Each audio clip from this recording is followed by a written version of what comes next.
Maya and Leah were inseparable in school, sharing secrets and dreams. One day, Maya moved away, leaving behind a notebook filled with their plans for the future. Leah kept it, but as the years passed, they lost touch. Years later, Maya returned to their hometown for work. Wandering into a cafe, she spotted a familiar face: Leah, holding the very notebook they once shared. "You kept it?" Maya asked, tears in her eyes. Leah smiled. "I've been waiting to finish it with you." The two sat down, flipping through pages of dreams they once wrote. Some had come true, others had changed, but in that moment, they realized the notebook wasn't just about the dreams, it was about the friendship that inspired them. They began writing again, not as kids, but as lifelong friends, proving that even after years apart, true friendships pick up right where they left off. Once upon a time, a proud prince ruled over a vast kingdom. One day, he saw an old peasant planting apple seeds along the road. The prince laughed.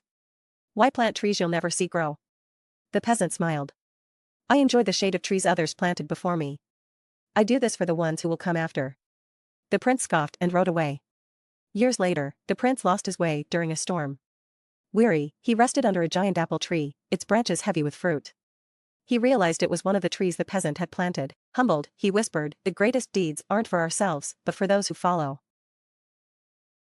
Liam was always impatient. He planted seeds in his garden, expecting flowers the next day. When nothing bloomed, he grumbled, "This is useless." His grandfather chuckled, handing him a small, withered plant. "Take care of this," he said. Liam watered it daily, pulled weeds, and watched over it for weeks. Slowly, it grew into a vibrant sunflower.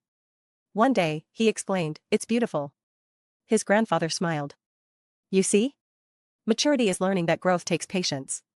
Rushing life won't make it bloom faster." Liam realized patience and care are the root of maturity, just as time nurtures growth.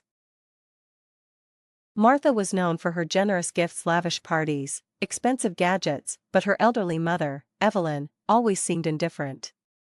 One day, frustrated, Martha asked, "Why don't my gifts make you happy?" Evelyn smiled gently. "You've given me many things, but I miss what I truly need: your time."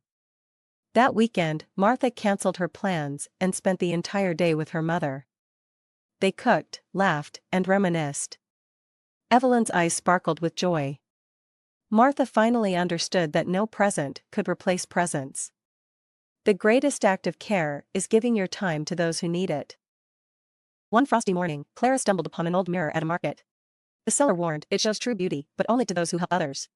Intrigued, she bought it. At home, she gazed into the mirror, expecting to see herself radiant and flawless. Instead, her reflection was dull and plain. Disappointed, she set it aside. The next day, Clara helped a lost child find his way home.